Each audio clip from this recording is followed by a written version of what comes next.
On the Caribbean Sea, a happy family is having a wonderful vacation together on a yacht. The mother Julia jumps into the water to go for a swim, and while she's trying to relax, she feels something strange. However, she can't see anything around her, so she blames it on her imagination. Seconds later, the strange feeling returns. She still can't see anything, but this worries her, so she starts swimming back to the yacht. Suddenly something starts pulling at her leg and she desperately starts screaming for help. Her daughter Cassie can't hear her because she has her headphones on, while her husband Tom and her son Ben are busy with their fishing. Julia continues to struggle to stay afloat, and yelling is getting harder because of the water getting into her mouth. Soon Tom realizes he hasn't seen Julia in a while and searches the yacht until he finally sees his wife in danger. After getting the kids, Tom takes the yacht closer to Julia and jumps into the water. He quickly reaches his wife, holding her close to keep her afloat. He swims back to the yacht and the kids help them come aboard. The family comforts Julia, who doesn't know what happened, and blames it on a current. That night the family celebrates Ben's birthday with gifts and a cake. Cassie gets a call from her boyfriend, so she goes outside with a laptop to talk in private. He shows her that huge thunderous clouds have appeared above the city before the video call glitches and freezes. Cassie rushes back to her family to tell them what happened, and Tom blames it on being too far from land to get a good signal. At that moment they hear a noise and go outside to discover a pod of whales passing by. Tom explains that whales follow the Earth's magnetic field, but when storms cause abnormalities, the confused whales follow the storms to the coast instead. Suddenly the yacht shakes, making Ben fall. Tom is worried that something may have damaged the yacht, so he goes diving to take a closer look. After a few seconds of searching, Tom resurfaces with a cut on his shoulder. Julia stitches the wound while Tom explains that he felt something behind him, and when he turned around, he got cut by the propeller. Whatever was swimming near him was really big, but he couldn't see it. What Tom did find was severe damage to the yacht, so they need to call for help. Julia repeatedly tries the yacht radio while Cassie keeps looking for a signal on her phone to no avail. Suddenly she's startled by a strange creature, but it's just Ben playing a prank with a mask. Eventually the yacht stops working and is stranded in the middle of the sea. Julia finds a voice on the radio, but it's all indistinct noise. Tom says they have enough water and food for 4 days, so they'll have to wait for a fishing boat to pass by. Suddenly the radar detects something nearby and the family hears a strange noise. They rush outside and are shocked to watch several meteorites landing on Earth, making huge impacts as they crash. A meteorite falls into the water nearby, so Tom rushes to force the yacht to move again. As the engine struggles to move ahead, another meteorite falls and hits the area. The family holds on to each other in fear, and Tom notices that the balls of flame aren't meteorites, they're satellites. Then Ben points at some smoke coming out of the yacht. Tom takes a look and confirms the engine is fried. The wind is starting to pick up, so the family hides inside, not noticing that the compass is going crazy. The yacht starts shaking and Ben falls again, getting hurt in the process. As the waves crash against the yacht, Tom struggles against the wind to get the life jackets from a box outside and brings them to the family. At that moment the power goes out, so Tom moves fast to press a button on the power box. When the lights return, Ben notices that Julia's nose is bleeding. As Julia starts getting dizzy, Cassie runs to the sink to throw up. Tom keeps trying the radio to no avail. Suddenly the family hears a high-pitched noise and the wind gets worse. Julia tries to keep the doors closed, however a hatch still opens and soon the wind is breaking the windows. Tom lights a flare before darkness takes over. The next morning the family wakes up and they're shocked to realize they survived the storm, although the yacht is mostly destroyed. The family goes outside only to discover that all the oceans in the world have disappeared and now the yacht is stuck on land. After staring at the desert in shock, the family tries to think of what to do. Cassie looks for a signal but nothing happens, and Ben plays with 2 dead crabs. Tom checks the compass and notices that the poles have been reversed. Last time this happened was more than 700,000 years ago. Cassie has a breakdown when she realizes her boyfriend must be dead and rushes to hide, kicking her mother out when she tries to comfort her. While Julia and Tom check what supplies have survived the crash, Ben ties his birthday balloons to a rock to hopefully get the attention of other survivors. Next Tom tries the radio again and gets in contact with a man named Now, the captain of a submarine. His vessel has also gotten stuck on land and he confirms that the magnetic poles have reversed, causing the ocean to retreat and submerge the mainlands. Now hasn't found other survivors and says that most communication systems are down. Since there are occasional systemic movements, he's concluded that the poles will reverse again and the seas could return in a week. Now advises the family to climb as high as possible because things will get violent when it happens. His partner died during the crash and the submarine has room for 3 people. Julia and Tom convince him to save their kids, so he gives them his coordinates. Tom calculates that it'll take them 2 or 3 days to find the submarine, so he tells the family to have a good night of sleep because they'll leave early tomorrow. The next morning the family is packing their supplies when Tom sees something moving nearby. It's a limping man with a makeshift harpoon and a dog that keeps on barking. Tom approaches him and gives him a bottle of water, but he can't understand the man's language. After drinking, the stranger hits Tom with the bottle and kicks him in the face. A terrified Julia comes running, but it's too late, the guy is already stabbing Tom in the stomach with the harpoon. Tom's body twitches for a few seconds before the guy cuts his throat too. Next the man starts chasing after Julia and even throws the harpoon, which only cuts her shoulder. This doesn't stop Julia from rushing to the yacht and getting to her children, telling them to hide while she locks the doors. The siblings get inside the sofa and Julia gives them the flare gun before grabbing a knife and hiding in the bathroom. The man pounds on the door until he manages to open it and bursts inside. He grabs some food and starts searching the yacht, eventually going to the bathroom.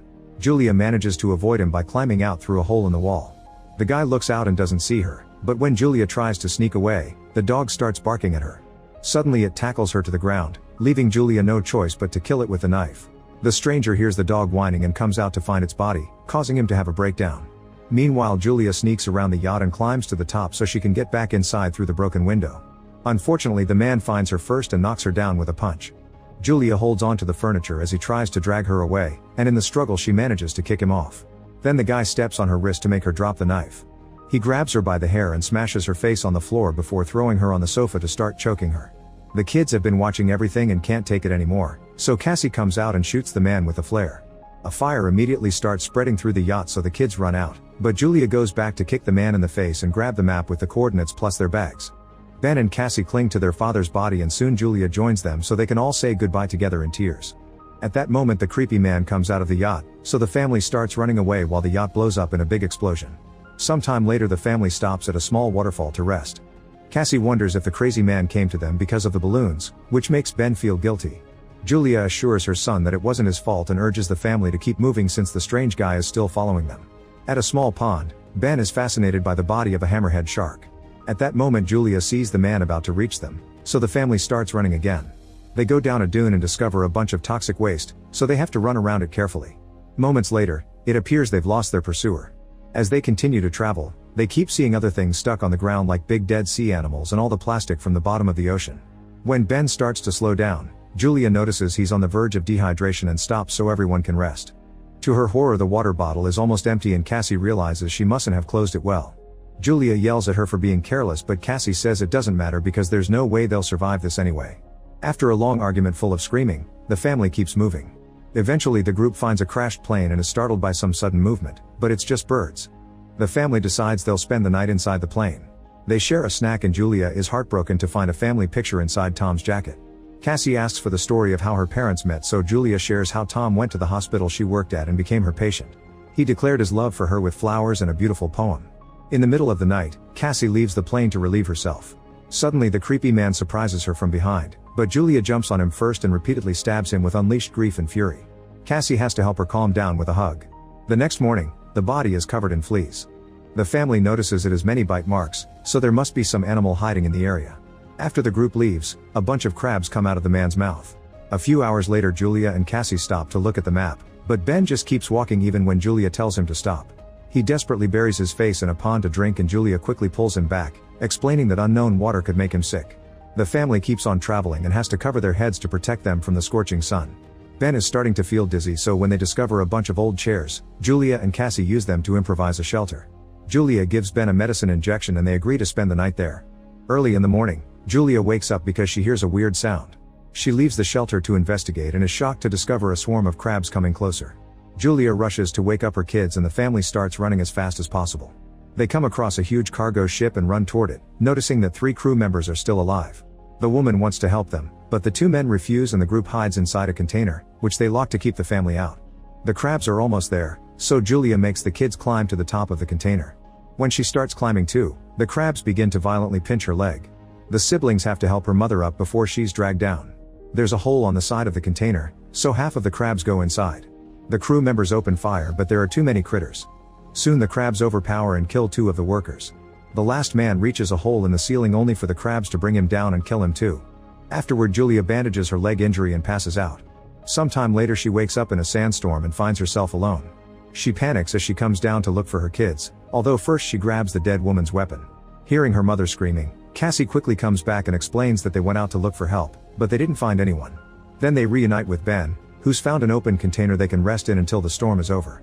Julia uses Tom's lighter to cauterize the wounds, which is incredibly painful. Once the storm is over, the family finds a bunch of water bottles in another container. Next they check on the bodies and discover a radio plus a gun. Julia calls now and informs him she's lost the map. In return now reveals he's been attacked by arthropods, which are creatures from the abyss. It seems the oxygen has driven them crazy. Now tells the family to hurry because his instruments have calculated that the sea will come back faster than expected, so they only have a few hours. He shoots a flare and the family starts walking in that direction. After a long walk, the family finds a broken toilet and Ben pees in it. They can finally see the submarine nearby, but they'll have to cross a huge rock formation to reach it. As they make their way through, the walls start shaking and rocks begin to fall, causing a massive rock slide. Julia pushes her kids out of the way just in time and moves back to avoid getting crushed. Now there's a rock wall blocking the way between them. Julia tells the kids to keep going without her, but Cassie refuses and insists her mother should try climbing. An argument ensues, and after lots of yelling, Julia promises she'll find her kids later. A reluctant Cassie then finally drags her brother away. The kids climb the rest of the rocky formation and run toward the submarine, only to find now bleeding outside. He explains it's over for him so the kids can take the submarine. Realizing they'll have an extra spot, Cassie runs back to find her mother. Meanwhile, Julia is horrified to see the crabs coming and opens fire. She manages to kill a few of them, but the swarm is too big and she can't fight them all. At that moment, Cassie appears on top of the wall and offers her hand, so Julia starts climbing as fast as possible with her wounded leg. With Cassie's help, she reaches the other side and they run together to the submarine. Ben is already standing on the roof and opens fire to keep the crabs distracted while his family climbs too. The crabs find Now's body and immediately feast on it.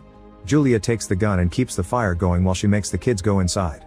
Once they're safe, she realizes she's out of bullets, so she throws the gun at the crabs and joins her children inside. The family makes sure to lock the hatch properly and watches the crabs surround the submarine on the windows. At that moment the ocean finally returns, so the trio rushes to their seats and puts on the belts before holding hands. The raging waves soon hit the submarine and start throwing it around, causing Julia to have visions of everything that happened and Cassie to throw up. Soon the high-pitched noise returns and knocks the family out. Sometime later, Julia and the kids wake up and are happy to confirm they're alive. They unlock the hatch and go out to discover that the waves have dropped the submarine in a destroyed city, which means there's hope to survive and rebuild. Make sure to subscribe and turn on notifications so you can watch more videos like this. Thanks for watching.